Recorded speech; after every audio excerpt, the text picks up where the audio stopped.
보내주신 자료들을 쭉 훑어보는데 와, 정말 머리를 한 대 맞은 것 같은 기분이 들었어요. 아, 그러셨어요? 네, 불과 한 1, 2년 전까지만 해도 2035년이면 이제 내연기관차는 정말 박물관에서나 볼 수 있겠구나. 다들 그렇게 생각했잖아요. 그랬죠. 거의 기정사실처럼 받아들여졌죠. 그런데 갑자기 유럽연합, EU가 핸들에 확 꺾어버렸네요.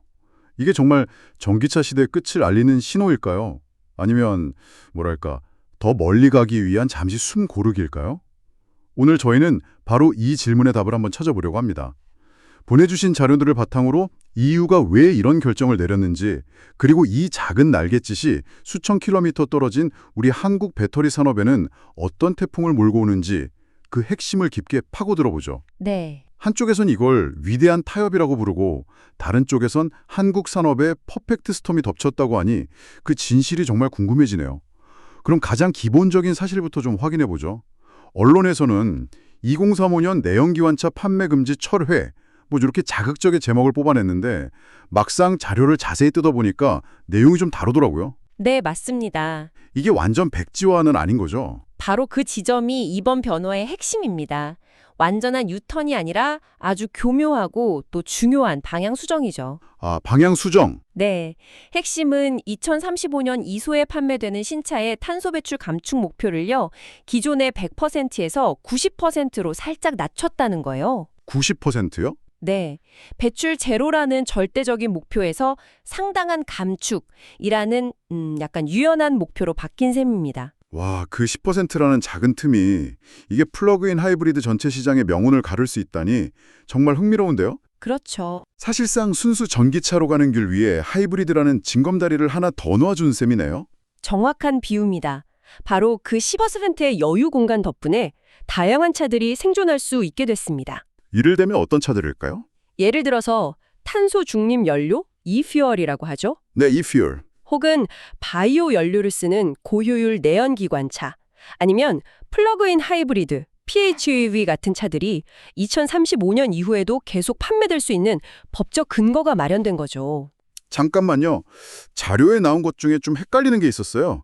유럽산 그린스틸 같은 친환경 소재를 사용하면 배출량을 상쇄해 준다고 하는데, 아니 자동차를 친환경 강철로 만들었다고 해서 배기가스가 줄어드는 건 아니잖아요. 그렇죠. 그게 어떻게 상쇄가 되는 원리죠? 네, 아주 좋은 질문이신데요. 배기가스 자체는 그대로 나오죠. 하지만 EU가 이제 차량의 생애 주기 전체 탄소 배출량이라는 개념을 도입한 겁니다. 아, 생애주기 전체요? 네, 자동차가 공장에서 만들어져서 폐차될 때까지 그 전 과정에서 발생하는 탄소를 다 보겠다는 거예요. 아하. 친환경 소재를 써서 생산 단계에서 탄소를 크게 줄였으니까 그 공로를 인정해서 주행 단계의 배출량 일부를 탕감해주는 뭐랄까 일종의 탄소 마일리지 제도라고 생각하시면 이해가 쉬울 겁니다. 아, 탄소 마일리지라니 귀에 쏙 들어오네요. 알겠습니다. 그럼 무엇이 바뀌었는지는 이제 명확해졌어요. 그럼 더 궁금한 왜로 넘어가 보죠. 전 세계의 환경 전도사를 자처하던 EU가 이렇게 자존심을 굽히고 입장을 바꾼 결정적인 이유가 뭘까요? 결국 이상적인 정책이 차가운 경제 현실의 벽에 부딪힌 결과라고 봐야죠. 보내주신 자료들을 종합해보면 크게 세 가지의 거대한 힘이 동시에 작용했습니다. 첫 번째 힘부터 한번 들어볼까요? 바로 중국산 전기차의 무서운 공세입니다. 아, 중국. 네, 저는 사실 EU의 관세 장벽이 꽤 높아서 어느 정도 방어가 될 거라고 생각했는데, 와, 자료에 나온 수치를 보니까 제 생각이 완전히 틀렸더라고요. 그랬군요. 중국 차들의 가격 경쟁력이 정말 상상 이상이었던 거죠. EU가 아무리 높은 관세를 매겨도 네, 그걸 상쇄하고도 남을 만큼 저렴한 중국 전기차가 유럽 시장을 그야말로 파고들고 있었어요. 와... 그러니 폭스바겐, BMW, 스텔란티스 같은 유럽의 자동차 거인들이 아우성을 친 겁니다. 뭐라고요? 이대로 가면 우리 다 죽는다. 아직 수익성이 좋은 내연 기반차를 더 팔아서 미래 전기차 기술에 투자할 총알을, 그 시간을 벌어줘야 한다고 정부와 EU를 강력하게 압박한 거죠. 제조사들의 압박이 있었고 또 소비자들의 반응도 심상치 않았다고요? 자료를 보면 캐즘이라는 단어가 계속 눈에 띄던데요. 네, 그게 바로 두 번째 요인입니다. 바로 전기차 수요의 정체, 즉 캐즘 현상이죠. 캐즘이요? 네, 혁신적인 기술에 열광하는 얼리 어댑터들은 이제 살 만큼 샀는데 그 뒤를 이어야 할 일반 대중들이 구매를 망설이는 거예요. 왜 망설이는 걸까요? 아무래도 비싼 가격, 아직도 부족한 충전소, 또 중고차 가격 하락에 대한 불안감, 뭐 이런 것들 때문이죠. 자료에 나온 한 자동차 딜러의 인터뷰가 정말 인상 깊었어요. 어떤 내용이었죠? 전기차를 보러 오는 손님은 많지만 마지막에 계약서에 사인하는 사람은 다시 하이브리드나 가솔린차를 찾는다고요. 와, 정말 현실적인 이야기네요. 이게 지금 시장 분위기를 정확히 보여주는 말이죠. 외부에서는 중국이 가격으로 밀고 들어오고 내부에서는 소비자들이 지갑을 닫으면서 압박하는 그런 상황이었군요. 그렇죠. 그리고 마지막 세 번째 힘이 바로 정치적 압력입니다. 정치적 압력. 네, 전통적인 자동차 강국인 독일과 이탈리아, 그리고 유럽회의 내 보수 성향의 제1당인 유럽국민당, EPP가 자국의 막대한 일자리와 경제를 지켜야 한다는 명분으로 규제 완화를 밀어붙인 겁니다. 아, 환경이라는 대의도 중요하지만 당장 눈앞의 경제와 표심을 외면할 수 없었던 거죠. 알겠습니다.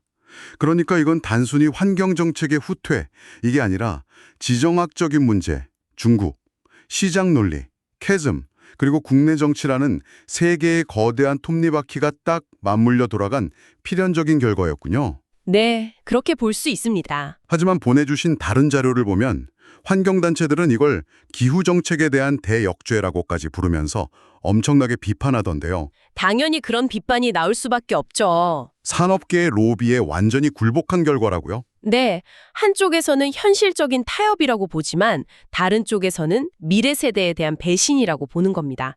이 정책 변경이 얼마나 큰 논쟁거리인지를 보여주는 대목이죠. 자, 그럼 이 브뤼셀에서 일어난 거대한 타협의 나비 효과가 수천 킬로미터 떨어진 한국의 배터리 산업에는 그야말로 태풍이 되어 몰아치고 있다는 이야기로 넘어가 보겠습니다. 자료에 나온 퍼펙트 스톰이라는 표현이 정말 섬뜩하게 들리던데요. 네, 전기차의 미래, 특히 유럽과 북미 시장의 폭발적인 성장에 모든 것을 걸고 수십조 원을 쏟아부은 한국 배터리 3사 있지 않습니까? LG 에너지 솔루션, SK온, 삼성 SDI. 네, 이 기업들에게는 그야말로 직격탄이죠.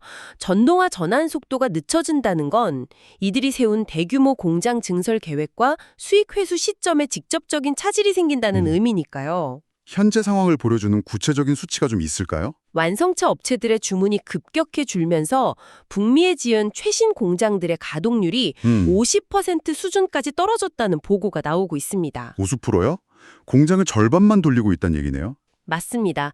더 심각한 건 수익성 악화입니다. 특히 자료에 계속 언급되는 AMPC 혜택이 줄어드는 게 아주 치명적이에요. 맞아요. 그 AMPC라는 용어가 계속 나오던데 이게 정확히 뭔가요? 생산세액공제라고는 하는데 조금 더 쉽게 설명해 주실 수 있을까요? AMPC는 쉽게 말해서 미국 정부가 우리 땅에서 배터리를 생산해줘서 고맙다면서 주는 일종의 현금 보너스입니다. 아, 현금 보너스. 네, 배터리셀 하나 만들 때마다 혹은 모듈 하나 만들 때마다 정해진 금액을 현금으로 돌려주는 거죠. 그렇군요. 그래서 공장 가동률이 50%로 떨어지면 단순히 매출만 반토막 나는 게 아니고요. 이 보너스까지 뭉텅이로 사라지니까 이익이 이중으로 타격을 받는 겁니다. 아, 자료에 나온 그 순이익 이퀄 매출 플러스 AMPC 혜택 고정비 공식을 보면요. 매출하고 AMPC가 동시에 급감하는데 공장 유지비나 인건비 같은 고정비는 그대로 나가니까 이 구조가 순식간에 무너질 수 있는 거죠. 아, 이제 이해가 되네요. 당신이 보내준 자료 중에 포드가 전기차 사업에서 약 28조 원, 달러로는 195억 달러라는 천문학적인 손실을 기록했다는 그래프가 있던데 그 숫자가 정말 충격적이더군요. 그렇죠. GM도 생산 목표를 줄였다는 걸 보면 배터리 주문 감소는 이미 현실이 된 거고요. 맞습니다. 배터리 회사들은 완성차 업체들의 장비빛 계획을 믿고 투자를 진행했는데 그 계획이 흔들리니 타격이 클 수밖에 없죠. 네. 과거에 공격적으로 추진했던 완성차 업체들과의 합작 공장, JV 설립 계획도 줄줄이 지연되거나 재검토에 들어가는 등 투자금을 회수할 시점이 점점 안개 속으로 빠져들고 있습니다. 듣기만 해도 숨이 막히는 상황인데요. 공장 가동률은 반토막 나고 믿었던 정부 보조금마저 줄어든다니 마치 사방이 절벽인 벼랑 끝에 물린 것 같습니다. 네, 그렇죠. 그런데 보내주신 자료들을 보면 이 벼랑 끝에서 오히려 새로운 길을 찾는 움직임이 시작됐다고요. 네, 역설적이게도 이 속도 조절이 한국 기업들에게는 무작정 질주만 하다가 잠시 숨을 고르면서 전열을 가다듬을 골든타임을 벌어주었다는 분석이 나옵니다. 골든타임이요? 네, 체질을 개선하고 다음 시대를 준비할 시간을 얻었다는 거죠. 구체적으로 어떤 전략들을 준비하고 있나요? 자료들을 종합하면 크게 4가지 방향으로 요약할 수 있습니다. 첫째는 ESS 시장에 집중하는 거예요. 아, ESS. 네, 전기차 수요 둔화로 남게 된 생산 능력을 다른 곳으로 돌리는 거죠. ESS라면 에너지 저장 장치 말씀이시죠? 그러니까 자동차에 들어갈 배터리를 데이터 센터나 태양광 발전소에 들어가는 거대한 파워뱅크로 만들어서 팔기 시작했다. 이 말이네요. 바로 그거죠.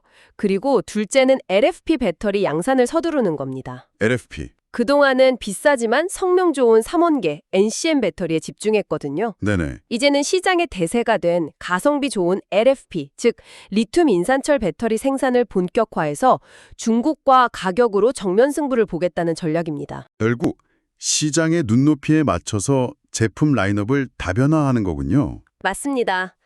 기술 개발과 내부 효율화도 중요할 것 같은데요. 바로 그게 세 번째와 네 번째 전략입니다. 세 번째는 꿈의 배터리라 불리는 전고체 배터리나 4680 원통형 배터리 같은 차세대 기술 개발의 완성도를 높이는 거죠. 아, 미래를 준비하는 거군요. 네, 다가올 진짜 승부를 위해서 기술 격차를 버려두는 것이고요. 네 번째는 스마트 팩토리 도입 등을 통해서 공장 효율화에 나서는 겁니다. 가동률이 좀 낮아지더라도 손실을 최소화할 수 있도록 손익분기점 자체를 낮추는 작업을 하고 있는 거죠. 결국 하이브리드 시장이 다시 커지면서 그에 맞는 배터리 수요가 늘어나는 것도 우리 기업들에게는 새로운 틈새 시장이자 기회가 될 수 있겠네요. 그렇습니다. 전기차용 고성능 배터리뿐만 아니라 하이브리드용 소용량 배터리까지 다양한 라인업을 갖춘 기업들에게는 오히려 지금의 시장 변화가 유연하게 대응하면서 점유율을 늘릴 기회가 될 수도 있습니다. 오늘 보내주신 자료들을 쭉 종합해보니 이후의 이번 선언은 이런 메시지 같아요. 전기차라는 목적지는 변하지 않았다. 하지만 가는 길은 조금 천천히 현실을 보면서 안전하게 가겠다. 정확한 요약입니다. 전기차 시대의 종말이 아니라 무한질주의 시대가 끝나고 숨고르기 단계로 들어선 거죠. 숨고르기. 네. 단기적으로는 주가도 흔들리고 실적도 둔화돼서 고통스럽겠지만 이 시기를 통해서 기술력과 자금력을 갖춘 진짜 강한 기업들만 살아남는 옥석 가리기가 혹독하게 진행될 겁니다. 아, 옥석 가리기. 결국 시장은 더 강한 소수의 기업 중심으로 재편될 가능성이 아주 높아요. 기술의 전환기에는 항상 우리가 예상하지 못했던 변수들이 이렇게 등장하는 것 같습니다. 오늘 저희가 나눈 이야기가 앞으로 이 산업의 거대한 변화를 읽어내는데 당신에게 조금이나마 도움이 되었으면 좋겠습니다.